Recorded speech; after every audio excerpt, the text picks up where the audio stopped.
Hola, buen día. Los saluda el profesor Luis Hernández y deseo de verdad que se encuentren bien en esta educación a distancia. En esta ocasión voy a hablar a detalle de lo que vienen siendo los elementos químicos y su relación con los seres vivos, haciendo mucho énfasis sobre lo que vienen siendo las biomoléculas, puesto que este es el tema central para poder entender cómo los elementos permiten que los seres vivos, simple y sencillamente, estén vivos.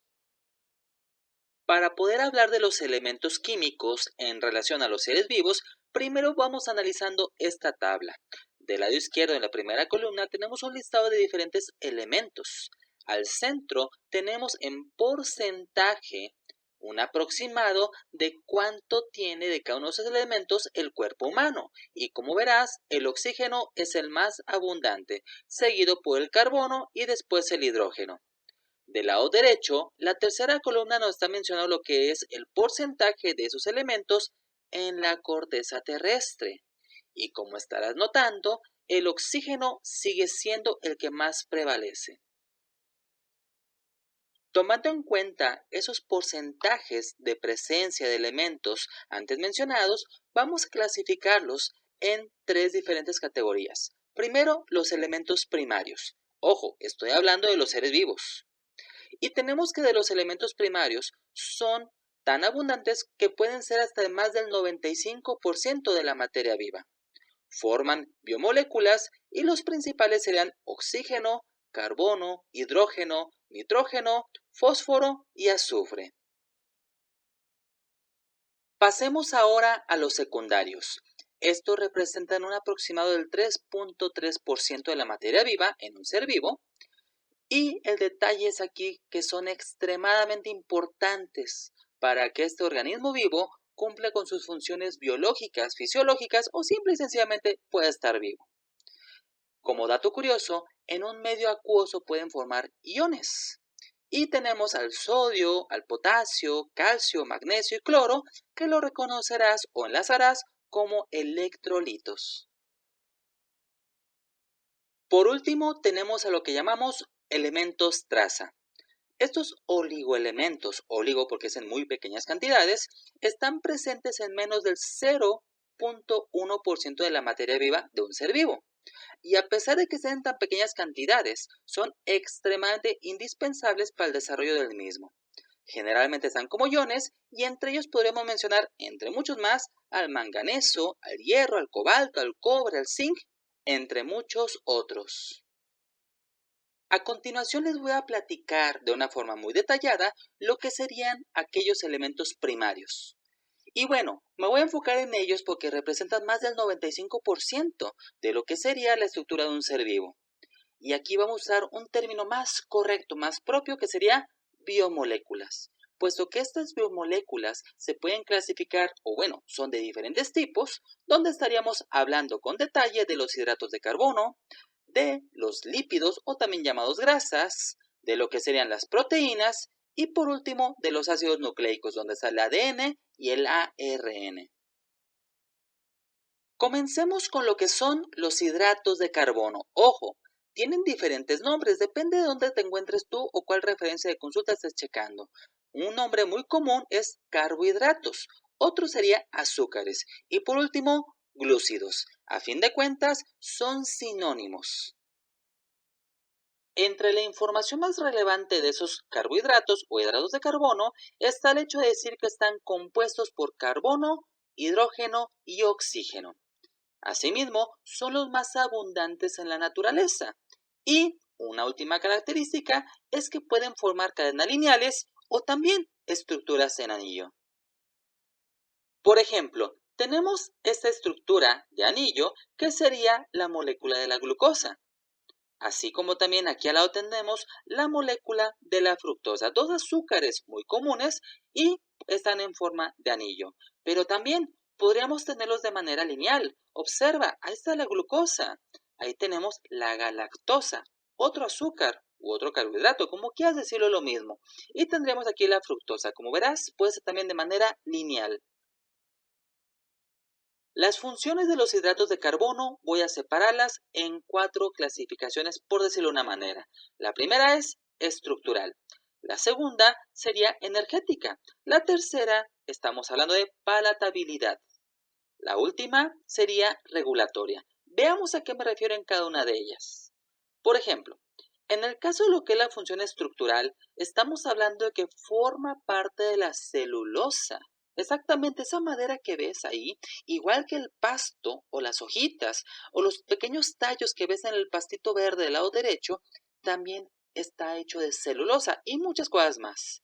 Esa celulosa son carbohidratos, así como también podría ser ese pan que ves al centro, la corteza, los cereales que están incrustados al centro, a lo mejor lo que sería el maíz, la papa o patata, como quieras llamarle, garbanzo, entre muchos más. Estamos hablando que aquí está la estructura principal de sus alimentos, o en su momento seres vivos, o la pasta que es procesada, que vienen siendo derivados de carbohidratos, derivados de cereales, derivados de verduras, tubérculos, entre otros más. Repito, aquí hay muchos carbohidratos.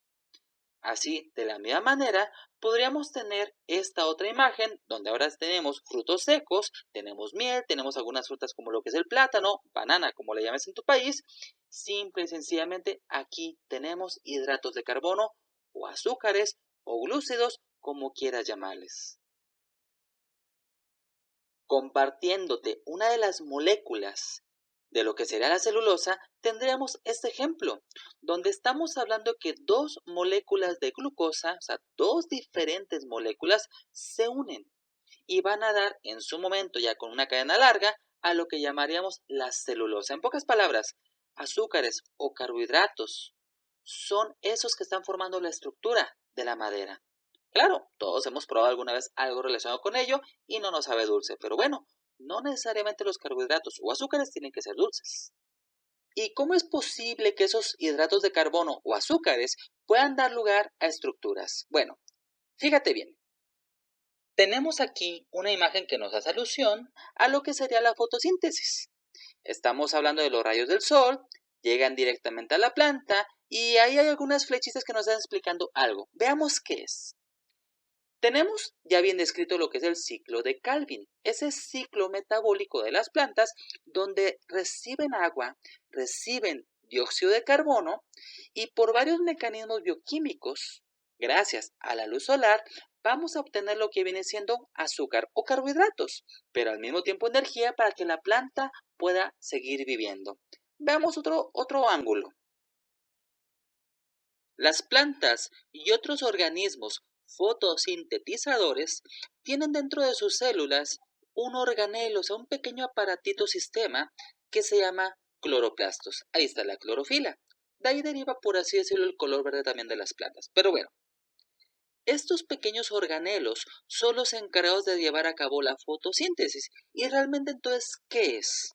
Bueno, este es un proceso bioquímico mediante el cual las plantas pueden convertir materia inorgánica como el dióxido de carbono y el agua, gracias a la energía del sol por medio de los cloroplastos, pueden convertir esa materia inorgánica en materia orgánica, como lo que sería la glucosa. Y claro, más oxígeno. ¿Y esto entonces cómo sería? Bueno, viendo una reacción química como tal, tenemos el CO2, que es dióxido de carbono, H2O, que es agua, y son ambas moléculas inorgánicas. Por medio de los cloroplastos y la energía solar, vamos a tener que se van a convertir estas dos moléculas en lo que viene siendo glucosa y oxígeno. Y esa es la fotosíntesis. En dicho proceso, tenemos entonces que la materia inorgánica, CO2, agua, va a pasar por varios procesos para poder darle a esa planta hidratos de carbono para que pueda formar en su momento alguna fruta o pueda formar a lo mejor un cereal o simplemente que esa misma planta pueda tener lo que viene siendo una estructura para sí misma. Y es ahora sí una pregunta muy curiosa que me hice yo de pequeño. ¿Cómo es posible que algunas plantas puedan crecer simple y sencillamente con ponerlas en un tarro, un vaso, un recipiente con agua, cuando no hay tierra, no hay nutrientes? Según yo, bueno, la respuesta es simple. La planta toma el agua con las raíces, toma lo que es el CO2 del entorno y gracias a los rayos de la luz solar, simple y sencillamente, está generando esa estructura conformada por celulosa. ¿Y la celulosa cómo es entonces? Bueno, esta es una fibra de celulosa, un dibujito a final de cuentas, un modelo, pero en la parte de abajo podríamos hablar de lo que sea la estructura química, los anillos de glucosa que estarían formando entre sí cadenas para tener una estructura grande y compleja que estaríamos llamándole a final de cuentas celulosa. Y ojo, estamos hablando que a final de cuentas pueden juntarse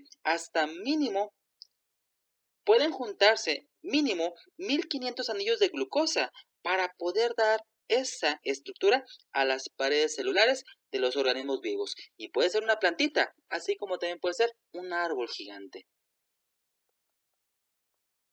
Sobre la función energética de los hidratos de carbono, hay una cantidad inmensa de información. Sin embargo, intentaré irme por lo más básico y sencillo, puesto que es una introducción para la educación básica. Y entonces consideremos que también hablamos aquí de una función metabólica. Puedes manejarlo como sinónimo si lo prefieres. Entonces, como tal, los hidratos de carbono que ingiere el ser vivo, de muchos tipos, o sea, azúcares, como quieras llamarles, pueden ser, por ejemplo, a lo mejor de la estructura molecular C6H12O6, donde puede estar lo que es la glucosa, que tiene cadenas lineales o cadenas en forma de anillo, o también puede estar otras, digamos, moléculas, como la de la fructosa, galactosa, manosa, entre otras más. Pero bueno, tenemos que en las rutas metabólicas el organismo, como el de nosotros, puede transformar esa glucosa, ya sea en almacenamiento, como la tenemos en el hígado en forma de glucógeno, o ya sea de la que nosotros obtenemos de los alimentos por medio de la glucólisis, para poder tener esa energía necesaria en forma de moléculas de ATP, adenosín trifosfato. Y esa es la molécula energética por elección. Pero consideremos a final de cuentas que 1 gramo de carbohidratos me pueden brindar en promedio 4 kilocalorías de energía. Y estamos hablando que se puede almacenar o del almacén se puede sacar para, digamos, un momento de ayuno tener energía o del mismo alimento podemos estar utilizando en el momento o repito, se puede almacenar por muchas vías metabólicas. La función regulatoria de los hidratos de carbono se caracteriza principalmente por lo que es la función de la fibra alimentaria. Hay fibra soluble, fibra insoluble, que a su vez tiene muchos otros tipos de fibras de por medio. Esta, a final de cuentas, se puede obtener por medio de los alimentos de muchos tipos. Y tenemos aquí, por ejemplo, frutas, verduras, cereales, frutos secos, que incluso uno pensaría que no tienen fibra, pero sí lo tienen. Y todo esto puede alimentar en su momento a la flora intestinal, o puede promover la creación de ciertas vitaminas también en el intestino o a final de cuentas mejorar todos los procesos de digestión. Las moléculas de los hidratos de carbono pueden clasificarse a su vez en base al número de hidratos de carbono propiamente dichos que están incluidos en cada molécula. Ok, dicho de otra manera, tenemos el primer grupo de hidratos de carbono que serán los monosacáridos. Ese es un hidrato de carbono solo que no está reaccionando con otro más. Pero claro, puede ser la base de otros más. Tenemos del lado izquierdo la glucosa, al centro la galactosa y a la derecha la fructosa. Son hidratos de carbono independientes, están solos y pues se llaman monosacáridos. Pero si juntamos dos o más de ellos, podemos tener otro tipo de moléculas. Por ejemplo, esta que está formada de dos monosacáridos se llama disacárido. Di por dos, D de dedo y latina. Disacáridos. Del lado izquierdo contamos con una molécula de glucosa y del lado derecho con una molécula de fructosa, al centro unidas por un enlace glucosídico que, al final de cuentas, la unión de las dos moléculas me va a dar como resultado una molécula de sacarosa. Y esta molécula que es un disacárido, ¿cuál es? Bueno, la tenemos siempre en el hogar. Es el azúcar de mesa, esa es la sacarosa, es un disacárido. Una molécula de glucosa con una molécula de fructosa, que es el azúcar de la fruta, nos van a permitir obtener el azúcar de mesa, un disacárido, repito, llamado sacarosa. Concluyendo con esta primera biomolécula, tenemos entonces que considerar que, esencialmente, los hidratos de carbono o carbohidratos o azúcares, que es lo mismo, pueden estar presentes en muchos tipos de alimentos, en muchos tipos de procesos químicos. Y aunque el alimento o esa parte de azúcar, por así decirlo, carbohidrato, no sepa dulce, son carbohidratos. Y estamos considerando, repito aquí, también la estructura de las plantas, de los árboles y demás. Quiero que observes del lado derecho cómo están algunos ejemplos de los monosacáridos y del lado izquierdo algunos disacáridos. Cómo se están uniendo monosacáridos para dar lugar a nuevos azúcares o nuevos hidratos de carbono. A continuación les hablaré de los lípidos, también conocidos por algunos como grasas o aceites. Sin embargo, aquí vamos a hacer alguna aclaración sobre esos dos nombres que se están proponiendo como alternativos. Lo primero que se tiene que aclarar es de que vienen siendo moléculas que están creadas principalmente por carbono e hidrógeno, pero con algunos grupos funcionales que contienen oxígeno. Y hay diferentes grupos. Vamos checándolo poco a poco. Un ejemplo de la estructura molecular de los lípidos sería como este. Hay muchísimas otras opciones, pero al menos para que puedas entender la idea general. Tenemos del lado derecho la primera sección que tiene muchos carbonos e hidrógenos. Recuerda, los hidrógenos se agregan hasta completar la regla del octeto. Después tenemos lo que sería la sección con un grupo funcional que contiene oxígeno. Entendamos que el escribir tantos carbonos con tantos hidrógenos sería más fácil si lo pudiéramos poner de una forma más breve o resumida. Y es entonces donde tú podrás ver muchas moléculas de lípidos que estarán expresadas con este zigzag.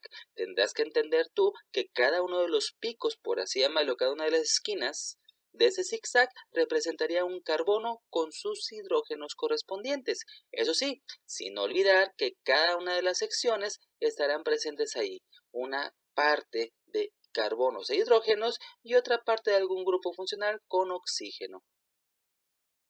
Algo muy importante que debo destacar es de que las moléculas de los lípidos son hidrofóbicas y liposolubles. Bueno, ¿qué quiere decir esto? Consideremos las raíces etimológicas de, por ejemplo, hidro. Hidro significa agua. En el caso de lipo, lipo significa grasa. Considerando esos aspectos sabrás claramente que hidro y lipo son cosas diferentes, pero entiendes ahora qué significan. Pasemos a la siguiente parte pequeñita, F-O-B, FOB. FOB viene de phobos, del griego que significa miedo. En este caso, considéralo como rechazo, ¿sale? O sea, para decir que no se puede mezclar con algo, en este caso de la química, puedes utilizar esa palabra, phobos. Pero bueno, ¿cuál será el antónimo? No está escrito aquí. Pero como antónimo, para que sepas cuál sería la manera de decir si se puede mezclar o si tiene, digamos, afinidad por, podríamos pensar entonces en filos, que filos viene del griego que significa amor. En este caso, piénsalo en química, sería atracción. Podríamos ser entonces hidrofóbicas o hidrofílicas. Pero bueno, entiendes el punto. Y al último, no está escrito aquí, pero icas o ico significa relativo a. Por ese motivo, una molécula hidrofóbica será relativo a una molécula que no tiene, digamos, afinidad por el agua, pero por otro lado sería un rechazo hacia mezclarse con ella.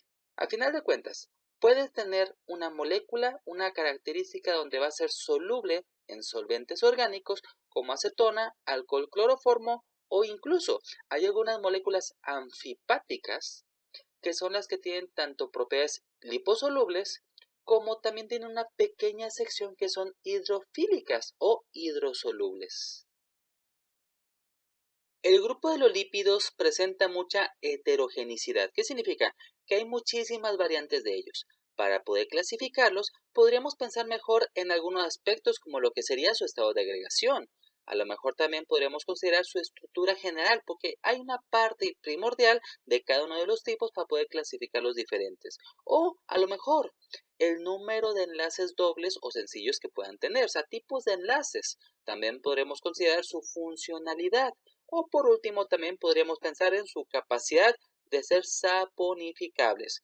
Ojo, no explicaré cada uno de esos ejemplos con detalle, solamente los más importantes, porque si no el video sería extremadamente largo. Te invito a que consultes un poquito más de información en otras fuentes para que podamos dar pie en este video de centrarnos en lo más significativo para educación básica. El primer grupo de lípidos que les voy a describir viene siendo el de los ácidos grasos. Este grupo es como tal conformado por los lípidos más simples. Se caracterizan por tener dos partes, una cabeza y una cola. La cabeza tiene lo que es un grupo carboxílico y es caracterizado por COOH. Esta parte es hidrofílica, sin problema alguno se mezcla con el agua y es soluble en agua. En cambio, la cola es una cadena de carbonos unidos entre sí que son hidrofóbicos, rechazan el agua. Y eso es lo que podríamos tener como tal en los jabones. El hecho de tener enlaces simples, sencillos o enlaces dobles hace que cambie drásticamente el tipo de molécula. Observa, podemos tener lo que es un ácido graso saturado, que son puros enlaces simples. Los distingues perfectamente. Pero si alguno de esos enlaces simples los cambias por un enlace doble, o en este caso dos enlaces dobles en el ejemplo, tendríamos un ácido graso insaturado. Es una pequeña diferencia, pero es muy significativa cuando hablamos de las moléculas de las grasas. Igual de significativo es el cambio de un hidrógeno de lugar, de posición mejor dicho. Observa, tenemos un ácido graso cis que tiene como tal los hidrógenos seleccionados apuntando a un mismo lugar, hacia abajo en este ejemplo. Si yo modifico químicamente la ubicación o el sentido, mejor dicho, de alguno de esos hidrógenos, ahora le estoy llamando ácido graso trans. Estas son las famosas grasas trans y solamente por haber hecho un pequeño cambio en un solo hidrógeno y solamente de sentido o de dirección, ya estoy teniendo un lípido completamente diferente. El siguiente grupo sería el de los triglicéridos o triacilgliceroles.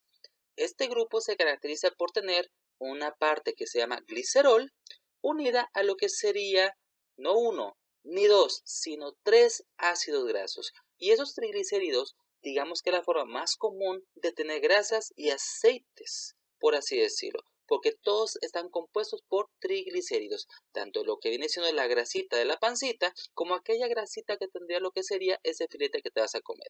Entonces, vamos a tener, repito, tres ácidos grasos y un glicerol. De ahí viene su nombre, triglicéridos o triacilgliceroles.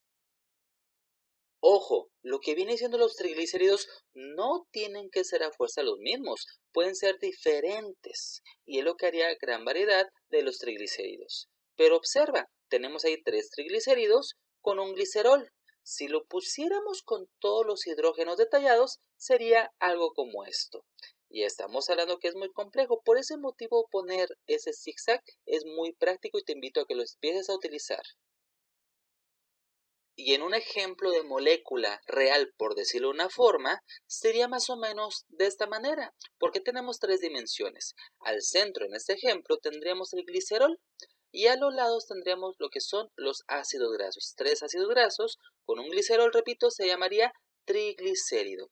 Y bueno, de este mismo grupo de lípidos podríamos pensar en otra categoría más, que simple y sencillamente sería grasas, aquellos que son sólidos, y aceites, aquellos que son líquidos. Pero ojo, solamente aplica en condiciones de temperatura ambiente, ¿sale? Un grupo de lípidos extremadamente importante para todos los seres vivos es el de los fosfolípidos. Esto a final de cuentas es como una cabeza con patas, pero en la cabeza hay un grupo que tiene fosfato y las patas son ácidos grasos. Por ese motivo viene de ahí el nombre fosfolípidos. Esta estructura es clave en la formación de membranas celulares. Los fosfolípidos se juntan entre sí formando una doble capa. A los lados o a los extremos, como quieras verlo, serían lo que llamamos las cabezas y al centro serían las patas. Entre los fosfolípidos más importantes podremos pensar en la fosfatidilcolina, la cual también llamamos lecitina, y podría mencionar muchos ejemplos más. Otro grupo de lípidos podemos llamarlos simple y sencillamente esteroides. Este grupo de grasas está formado a partir de 4 anillos fundidos. Hablamos tal cual de una base. Lo que caracterizará a un esteroide de otro será aquellos grupos funcionales que se le puedan ir agregando. La base son 4 anillos. 3 de ellos de 6 carbonos y uno de 5 carbonos. El colesterol es el esteroide más abundante, por ejemplo, pero tenemos también lo que son hormonas como la testosterona, cortisona, progesterona, entre otros más. Observa por favor la siguiente imagen. Es la hormona del cortisol. Observa que tiene lo que son 3 anillos de 6 carbonos y un anillo de 5 carbonos. Lo que lo hace único son los grupos funcionales que se le pueden agregar en la parte de arriba. Pasamos ahora al grupo de los eicosanoides. Este grupo, a final de cuentas, comprende como tal compuestos que se forman a partir del ácido araquidónico y poseen 20 carbonos. Estos son prostaglandinas, trombocanos, leucotrienos y a fin de cuentas son sustancias que participan en procesos inmunológicos, la coagulación, la sangre, el dolor y respuestas al estrés. Por último, tendremos a los esfingolípidos. Este grupo o esta familia como tal es muy compleja y muy abundante. Son importantes en las membranas. Los más conocidos son la esfingomielina, las ceramidas, los gangliósidos y los cerebrósidos. Pero bueno, estos esfingolípidos representan una de las 3 grandes familias de lípidos presentes en las membranas biológicas. Las funciones de los lípidos son varias, principalmente de estructura, de energía, para poder regular algunos procesos y lo que sería palatabilidad. Al final ahora sí diré qué significa esa palabra. Presta atención. Primeramente hablamos de lo que es la función estructural. Observa, es una célula. Vamos a verla un poquito más de cerca. Tenemos entonces que esa célula tiene una membrana y esa membrana está creada o formada por fosfolípidos. Entonces, esos fosfolípidos, que son esas patitas con una cabeza grande, son los que van a estar conformando la estructura más importante de la célula para evitar simple y sencillamente que se destruya. En esa membrana celular, creada también por otro tipo de sustancias, tenemos lo que vienen siendo proteínas integrales, proteínas periféricas, glucoproteínas, colas de fosfolípidos estarán al centro, no lo olvides. La parte hidrofílica del fosfolípido sería la cabeza, por llamarla de alguna manera, y también podríamos encontrar aquí abajo fracciones de colesterol, como esas cositas chiquitas, resortes pequeños que ves amarillos, proteínas de hélice y muchas otras cosas más. Pero la base de esto es la bicapa o doble capa de fosfolípidos. Químicamente hablando, esta bicapa, o sea, doble capa de fosfolípidos, ¿cómo es? Observa. Consiste en 2 capas de fosfolípidos, donde el grupo de cabezas son hidrofílicas y a su vez son polares. Bueno, por el contrario, las colas que apuntan hacia adentro vienen siendo hidrofóbicas, estando formadas estas por cadenas de ácidos grasos. Observa bien la imagen y de la misma forma observa cómo está un esqueleto o una parte de glicerol que une las 2 secciones. Esta doble capa también se encuentra presente en unas esferas que sirven como medio de transporte dentro del cuerpo, similares entre ellas, entre algunas cositas. Estas vienen siendo liposomas y micelas. Al final de cuentas, vienen siendo como burbujas minúsculas hechas con fosfolípidos, pero al centro tienen un hueco con el cual van a poder transportar sustancias hacia adentro o hacia afuera de las células. Bueno, nomás como detalle. Los liposomas, que son los de la izquierda, van a poder transformar sustancias hidrosolubles, recuerda las que son solubles en agua. Y las de la derecha, que son micelas, van a poder transportar sustancias liposolubles, o sea, solubles en grasas. Hasta ahorita hemos visto mucha información de los lípidos y evidentemente como adolescente te vas a preguntar, ¿y esto a mí qué? ¿Y esto de qué me sirve? ¿Qué te parece? Vamos a darle una utilidad simple y sencilla. Primero, ¿recuerdas que yo te comenté que los lípidos pueden ser solubles en solventes orgánicos como acetona, cloroformo y alcohol, entre otros más? Bueno, ¿qué te parece si te muestro esta imagen? Este pequeño enemigo en común, SARS-CoV-2, viene siendo el coronavirus, que produce la enfermedad de COVID-19. Sí, efectivamente, esta bolita, esta esferita es el virus coronavirus. Y se llama coronavirus porque, bueno, tiene como que, digamos, puntitos a los lados, que son proteínas, y todo eso, al final de cuentas, genera como una forma de una corona, por así decirlo. Pero bueno, fíjate que abajo a la izquierda dice membrana lipídica. Veamos otra imagen. Tenemos que en la estructura del coronavirus, exactamente al centro observa, del lado derecho de la indicación, membrana lipídica. Y lo que nos está diciendo claramente que hay grasas que forman esa estructura. Y esa estructura tiene al final de cuentas lípidos. Y es por este motivo que se está utilizando el alcohol para poder desnaturalizar esa membrana de grasas, entre otros componentes, hay fosfolípidos, pero estamos hablando que va a permitir al alcohol en el gel antibacterial o el alcohol directo, o también lo que sería en el jabón, los componentes que lo conforman van a poder destruir esa capa lipídica de la membrana del virus y van a poder destruirlo. Así de simple. Esto es química aplicada para lo que viene siendo el entendimiento del coronavirus y el cómo podemos empezar a erradicarlo, o el por qué ha sido tan importante la campaña de utilizar alcohol o productos a base de alcohol. Pasando a otra de las funciones de los lípidos, consideremos que es un aislante térmico natural, simple y sencillo. Esa llantita que tenemos de más, esa capita de grasa que protege nuestro cuerpo, no solamente hablamos de que puede ser por golpes, sino también lo que sería para aislar un poco lo que es el frío-calor. ¿Qué quiere decir? Que podamos conservar el calor interno poquito a poquito, por así decirlo, con ciertos mecanismos de regulación, pero sobre todo que podamos aislar el frío que puede ingresar a nuestro cuerpo, por decirlo de una manera. Entonces, aislante térmico número 1 natural. Si tomamos el cuerpo humano y lo ponemos en el eje vertical y hacemos un corte, propiamente dicho, un corte coronal, veríamos una imagen como esta. Compara simplemente. Del lado izquierdo, la persona tiene una evidente mayor cantidad de grasa en el cuerpo que la del lado derecho. Y en el tema nos centramos y decimos que simple y sencillamente la persona del lado izquierdo tiene una capa mayor en volumen, en cantidad, de lo que sería ese aislante térmico, que también, a final de cuentas, sirve como un aislante de golpes o aislante de choque, como quieras mencionarlo así.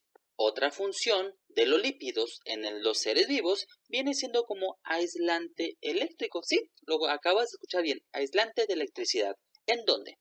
Observa la siguiente imagen. Esto viene siendo una neurona, o sea, es la parte funcional, una célula, como quieras llamarle, está en el sistema nervioso.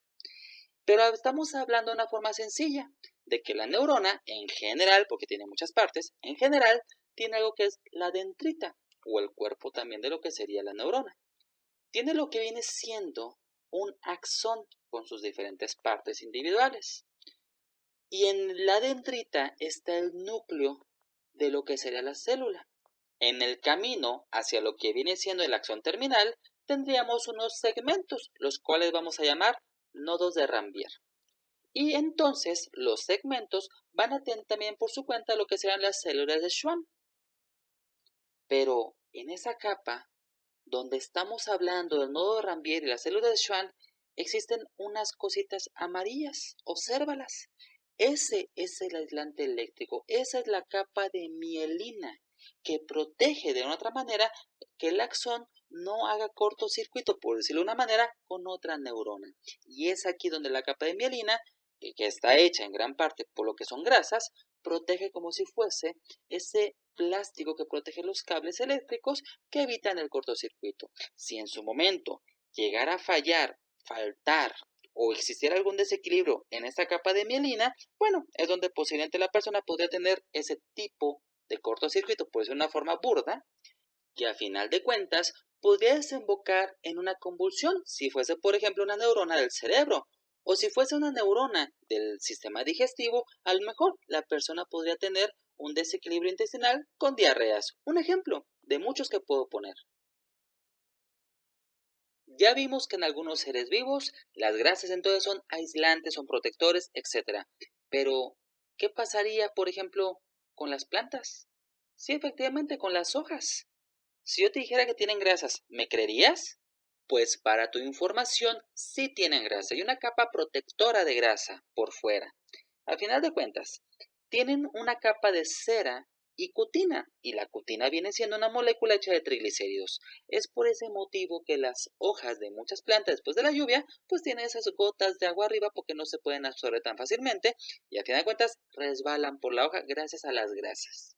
De la misma manera funciona con las frutas. Sí, efectivamente, la manzana y muchas otras frutas tienen una capa protectora de grasa.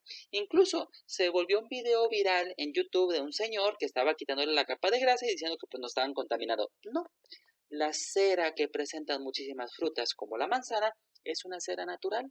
Sin ningún problema no la podemos consumir. A final de cuentas, sea una cera o capa protectora de grasas de las hojas de una planta o de la fruta misma de una planta o un árbol, estamos hablando que son barreras contra la pérdida de sustancias del interior de estas. Hablando pues de nutrientes, vitaminas, agua, para que no se puedan perder tan fácilmente. Da firmeza a la planta o la fruta, impide el paso de microorganismos, refleja los rayos ultravioleta y al final de cuentas da brillo también a la fruta. Cuando las frutas se lavan, a lo mejor se desinfectan en algún proceso, después se les puede incluir una cera artificial que no hace ningún daño a la salud, pero es para tener esta misma función protectora. Veamos ahora los siguientes seres vivos. Las aves, sí, como suena, las aves. ¿Cuántas veces has visto un ave que se mete al agua y al salir pareciera que ni siquiera se mojó? Bueno, esto es gracias a una capa protectora de aceites. Analicemos. Las aves tienen lo que viene siendo en la parte de la cola, en la parte dorsal, tienen lo que es una glándula uropigia. No todas las aves, pero la mayoría sí.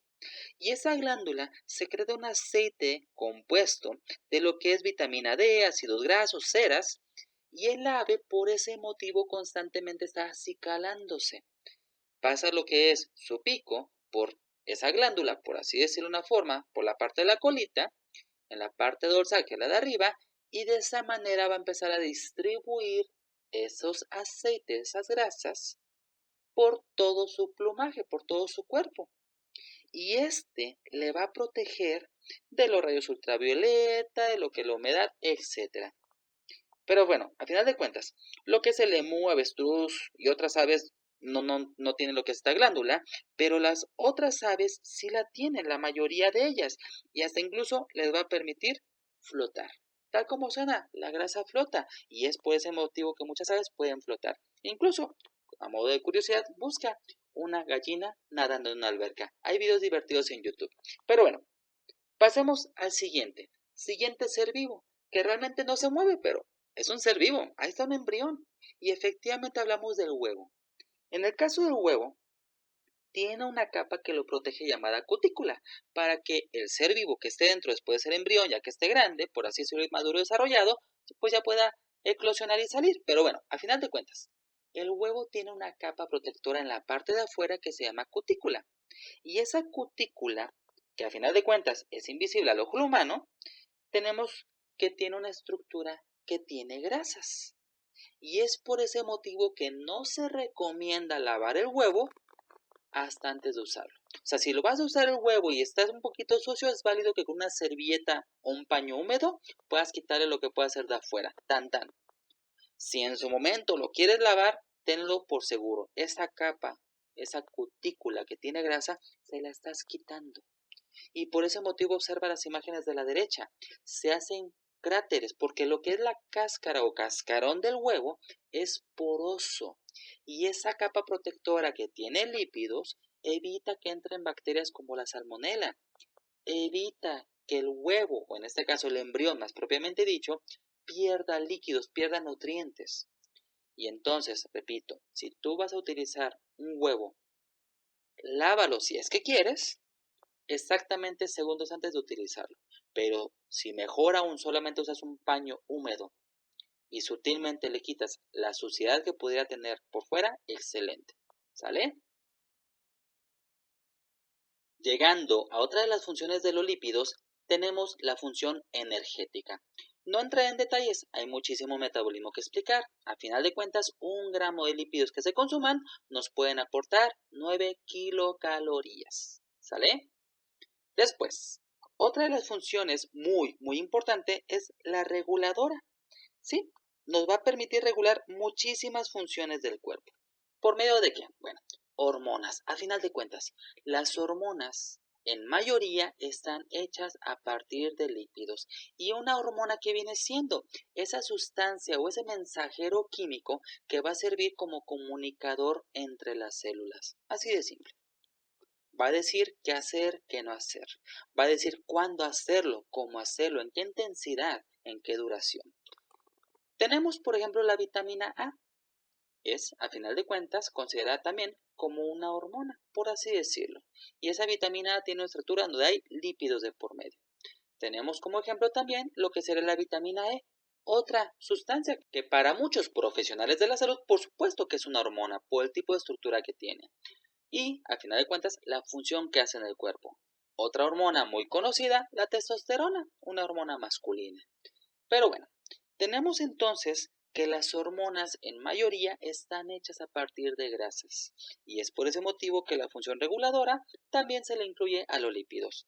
Por último, tenemos la palatabilidad, la misma función que mencioné de los carbohidratos o hidratos de carbono, pero que no expliqué. Ahora sí toca el punto, puesto que estamos hablando que tanto se aplica para los hidratos de carbono como para los lípidos. ¿Y palatabilidad qué es? Algo palatable, simple y sencillamente, algo que te da una sensación de lo que viene siendo agrado al paladar. Ejemplo, tenemos aquí una masa para donas, la están cortando, la están ya digamos a punto de tener lista para freír. Si tú la pruebas, sabe dulcecita, pero pues no es algo tan guau, ¿cierto? Ok, vamos a freírlas. Toma una de esas donas recién frita y pruébala. Sabe mejorcito que cruda, ¿verdad? Pero, ¿qué te parece si a este conjunto de grasa, a este conjunto de carbohidratos, le agregamos más grasa y más carbohidratos? ¿Qué te parece? Hay que decorarlas, obsérvalas. Efectivamente tiene lo que es un glaseado, que tiene grasa y tiene carbohidrato. Pero, ¿y si le agregas más todavía? ¿Y si le agregas todavía más? Efectivamente, tenemos ahorita lo que es claro el significado de palatabilidad. Dar la sensación de agrado al paladar. Y es una función de hidratos de carbono y de las grasas. Ahora les voy a hablar de lo que son proteínas. Proteínas que como sinónimo podríamos tener la palabra prótidos. Y estas biomoléculas están conformadas principalmente por lo que viene siendo aminoácidos. Son cadenas de aminoácidos. Y estos, a su vez, están hechos principalmente de carbono, hidrógeno, oxígeno, nitrógeno. Y en muchas ocasiones también tienen azufre. Definamos primero lo que es un aminoácido. Te lo presento. Vienen siendo unidades básicas que forman las proteínas y están conformadas por un grupo amino y un grupo carboxilo. Al centro existe lo que llamamos un carbono alfa, que viene siendo un anclaje, por así decirlo. Este carbono queda saturado porque por un lado va a tener lo que es un hidrógeno y por el otro tendrá una R, esa que ves abajo, que correctamente le vamos a llamar radical o grupo radical. Y esa sección es la que va a cambiar constantemente para definir si es un aminoácido o es otro. Es el que le va a dar la identidad, ese radical. Pues la estructura es grupo amino, grupo carboxilo, al centro lo que es un carbono alfa. Y veamos ejemplos. Tenemos algunos aminoácidos, entre muchísimos más que podría mencionar. Alanina, valina, leucina, isoleucina, fenilalanina y prolina. Observa las estructuras y los radicales son los que están con el color rojito. La estructura básica del aminoácido es la que está en la parte de arriba de azul. Observa que es H2N, COOH, el carbono alfa y del otro lado el hidrógeno. La parte de abajo es el radical en esas moléculas de ejemplo. Esas cadenas de aminoácidos pueden formar diferentes cosas. ¿Cómo? Depende de la cantidad de aminoácidos que conformen la cadena, será el nombre que se le puede otorgar. Por ejemplo, del lado izquierdo hay una cadena corta y pequeña. Si consideramos de 2 a 10 aminoácidos, se puede llamar péptido, o también algunos autores le llaman oligopéptido. Oligo porque dice pocos, pero bueno, yo le llamo péptido, para mí sería un nombre más correcto y lo que dice las referencias en mayor cantidad. Después, si tenemos de 11 hasta 99 aminoácidos en la estructura, algunos manejan hasta 100, le llamamos polipéptido.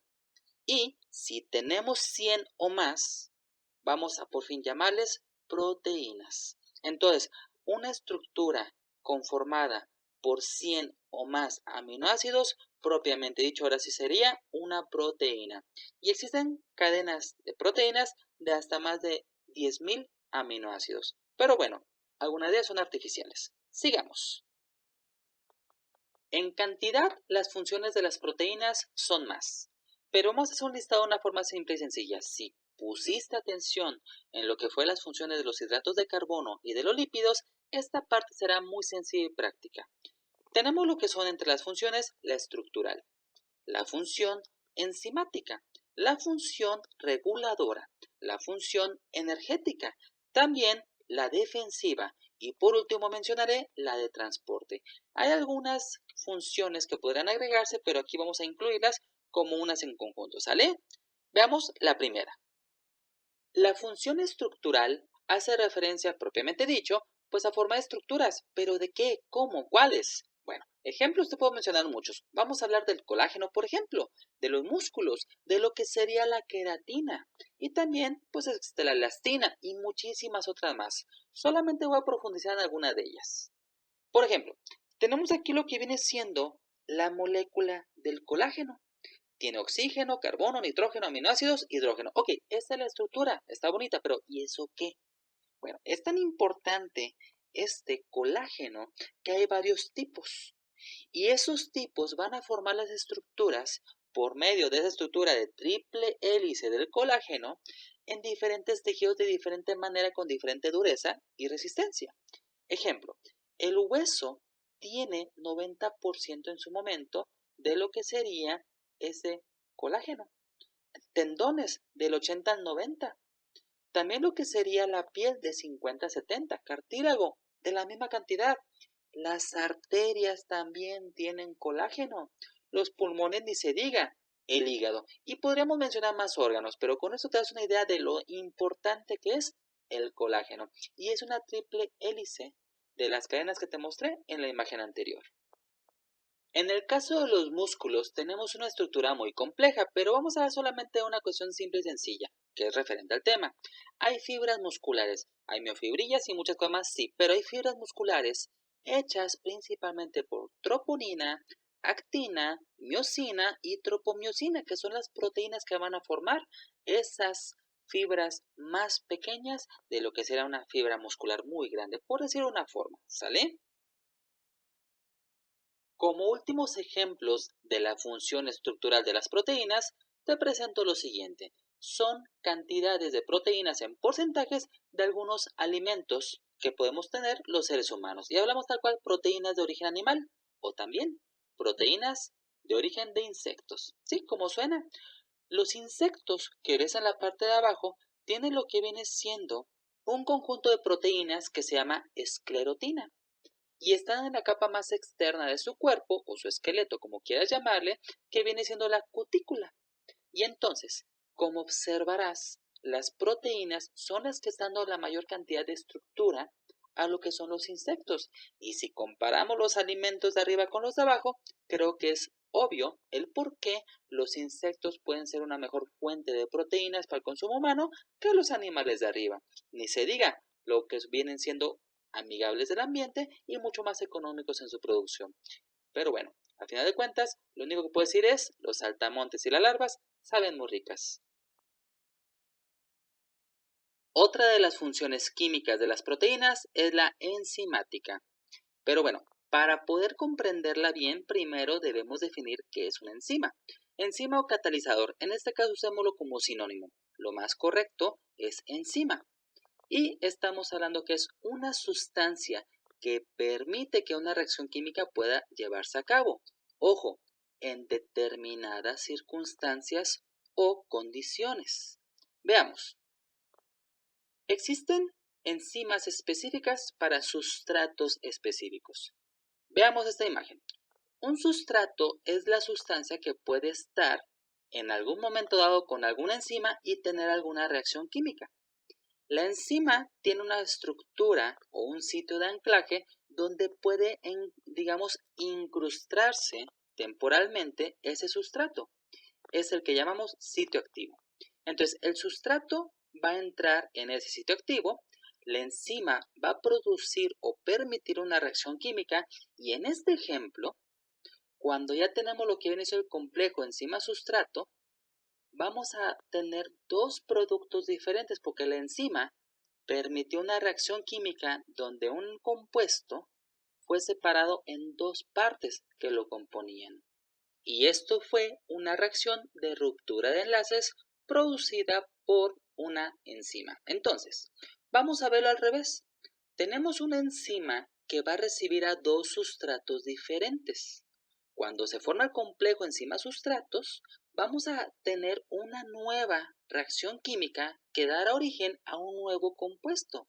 Entonces el complejo enzima-producto va a generar en su momento un nuevo producto. Repito, podrían ser aquí dos moléculas diferentes, dos sustancias diferentes que gracias a la enzima se van a convertir en una sola. Y es el ejemplo más claro que puedo decir entonces de crear un nuevo compuesto. Mencionando ejemplos reales, yo puedo tener aquí lo que es una cadena de almidón. Imagínate que agarraste lo que es un pedazo de pan, le diste una mordida, hay almidones ahí. Tu cuerpo, en alguna parte del proceso digestivo, va a hacer uso de la amilasa, una enzima específica para el almidón. La amilasa va a romper enlaces químicos para dar origen a dos moléculas de maltosa. Seguimos. Tomemos esa molécula de maltosa que acabamos de obtener del almidón y pongámosla aquí separada. Esa maltosa va a pasar en el proceso digestivo ahora por lo que viene siendo una enzima llamada maltasa. Esa maltasa es una enzima específica para la maltosa, no para otra molécula. Gracias a la maltasa vamos a poder tener dos componentes que forman la maltosa. En pocas palabras, la galactosa y la glucosa forman la maltosa. Gracias a la enzima maltasa pudimos obtenerlas por separado. Y esto es, repito, un ejemplo del proceso digestivo. La función reguladora de las proteínas podemos resumirla en hormonas. Una hormona es una señal química que le dice a un órgano, un sistema, cómo trabajar, cómo activar o desactivar una función, en qué medida. Y al final de cuentas, como muchos ejemplos se podrá poner, tenemos los siguientes. En el cerebro existe la glándula pineal o pituitaria, que ésta produce, entre muchas otras hormonas, la melatonina. Y esta hormona es la que nos permite ajustar los ciclos de sueño o de vigilia. Otro ejemplo, la tiroides. Tiene como tal, entre otras funciones, la producción de tiroxina y triiodotironina. Estas hormonas controlan la velocidad a la cual las células pueden metabolizar, trabajar con ciertos nutrientes, entre muchísimas otras funciones más. Los riñones fabrican hormonas como la eritropoyetina, que regula la producción de glóbulos rojos, o sea, eritrocitos en la sangre, y la renina, que regula la presión arterial, por ejemplo. Por último ejemplo, tenemos la glándula suprarrenal. Estas glándulas son dos, arriba de los riñones, a final de cuentas secretan cortisol, y esta es una hormona que altera todo lo antes mencionado. Altera el metabolismo, el ciclo del sueño, la oxigenación incluso, entre muchas cosas más. Por eso incluso se le llama la hormona del estrés. Esa se activa y al final de cuentas todo el metabolismo se transforma. Al igual que los carbohidratos y los lípidos, las proteínas tienen una función energética. Las que consumes y se absorben, generan en promedio por cada gramo de proteína consumido 4 kilocalorías. Una función muy importante de las proteínas en todos los seres vivos es la defensiva. Entre muchísimos ejemplos que pueda haber, pongamos los siguientes. Anticuerpos. Tal cual las proteínas vienen siendo anticuerpos y regulan en su momento lo que son factores que permiten atacar agentes extraños o infecciones, por decirlo de una forma sencilla. Tenemos lo que viene siendo venenos de animales, de plantas o también, por ejemplo, toxinas bacterianas y de otros microorganismos, que a final de cuentas son proteínas que le sirven para atacar o para defenderse. Tenemos también lo que son protección de mucosas, gracias a proteínas como la mucina. Digamos, fenómeno o consistencia así pegajosa es gracias a ese tipo de proteínas, repito, la mucina. Y permite proteger todas las mucosas, hablando de vías respiratorias y otras partes más. Tenemos también que participan en la coagulación, donde el fibrinógeno, la trombina, permiten crear coágulos contra, digamos, las hemorragias de una forma sencilla, por así decirlo. Y bueno, si hablamos de protecciones, observa la siguiente imagen. Te presento un anticuerpo, pero es un anticuerpo artificial. Su nombre es tocilizumab, como suena, tocilizumab. Y este anticuerpo artificial se utiliza para tratar diferentes enfermedades. No pongo la estructura molecular o el lenguaje de la química propio porque está conformado por más de 6.000 carbonos, más de 9.000, casi 10.000 hidrógenos, muchísimos nitrógenos, muchísimos oxígenos y, bueno, solamente 42 azufres. Pero date una idea de cómo es un anticuerpo. Y repito, es artificial. Llegamos por fin a la última función que te mencionaré de las proteínas, es la de transporte. Y en esta función, bueno, te muestro esta siguiente imagen. La recordarás, hace unos minutos la puse. Es una membrana celular. Diferentes proteínas están ahí, cada una tiene una función, pero en particular hay algunas de ahí que van a funcionar como transporte. ¿De qué? De sustancias, hacia adentro o hacia afuera de la célula, o sea, de la membrana celular. Pero si hablamos de otros ejemplos, podría mencionarte lo que es el glóbulo rojo, el cual contiene una parte llamada hemoglobina. Y esa hemoglobina que tiene el grupo hemo es el que permite transportar el oxígeno a través de todo el cuerpo. Y así como se transporta hay muchísimo más. Por ejemplo, se regulan los líquidos en la sangre, la acidez del cuerpo y muchos controles metabólicos funcionan de la misma manera, por así decirlo. Las proteínas son vitales en esos procesos de transporte. La última biomolécula de la que te voy a platicar son dos, los ácidos nucleicos. Y estos, a final de cuentas, son moléculas que contienen la información genética y de estas depende pues las características hereditarias de los seres vivos. Y tenemos primeramente el ácido desoxirribonucleico o ADN.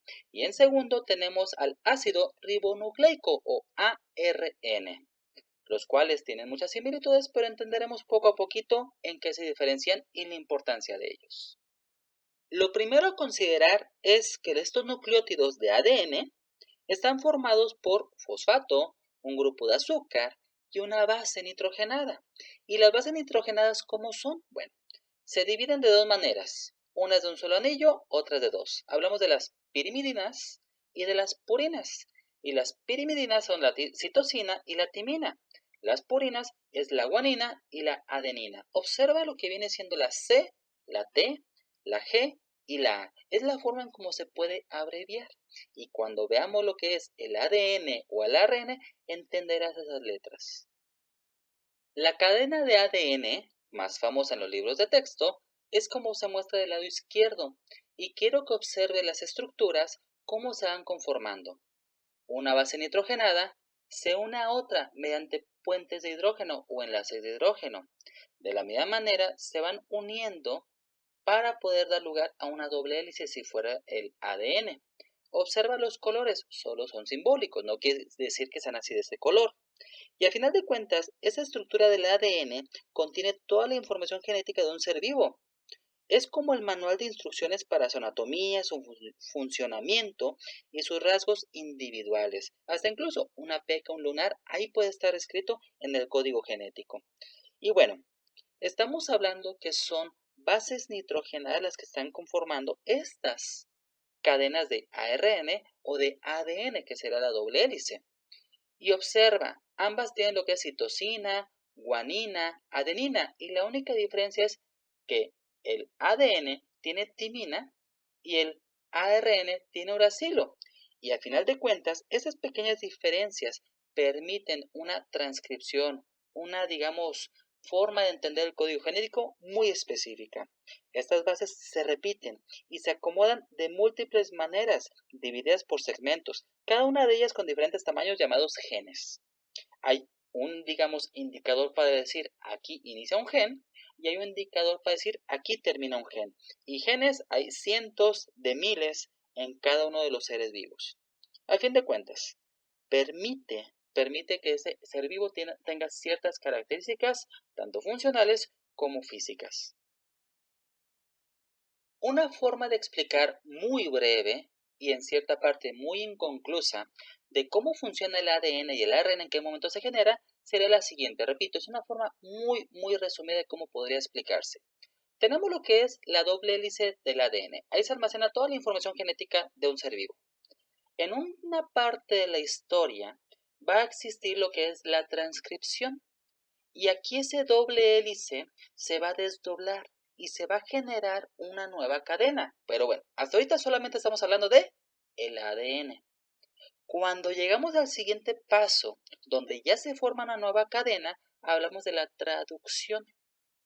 Y esa traducción, ahora sí, con esta nueva cadena, hablamos del ARN. El ARN en un organelo dentro de las células va a ser utilizado para poder dar una secuencia lógica coherente y funcional de lo que sería una proteína. Va a generar lo que son los aminoácidos o el orden adecuado para tener un polipéptido, o sea, una proteína funcional. Y es exactamente como sucede con las vacunas de ARN mensajero que están inyectando ahorita en algunos países para lo que será el COVID-19. Repito, el ARN es la cadena funcional de la información genética ya traducida que va a permitir a la célula generar una proteína. Y en el caso de las vacunas, por eso lo menciono, nos inyectan el ARN para que nuestro cuerpo genere la propia vacuna o el anticuerpo, por así decirlo. Haciendo un último resumen, tenemos entonces que todo ser vivo está formado principalmente por 4 biomoléculas: carbohidratos, lípidos, proteínas, ácidos nucleicos. Cada una con sus diferencias, pero cada una igual de importante para los seres vivos. Y con esto doy por finalizado el video. Reconozco que fue extenso, sin embargo, reconozcamos que fue demasiado importante la información, útil y práctica, sobre todo aplicada. Te agradeceré muchísimo que puedas compartirlo con tus compañeros o con tus alumnos si eres docente para poder hacer crecer esta información, este proyecto y pueda llegar a más personas interesadas en la ciencia y la tecnología. Nos vemos en el siguiente video.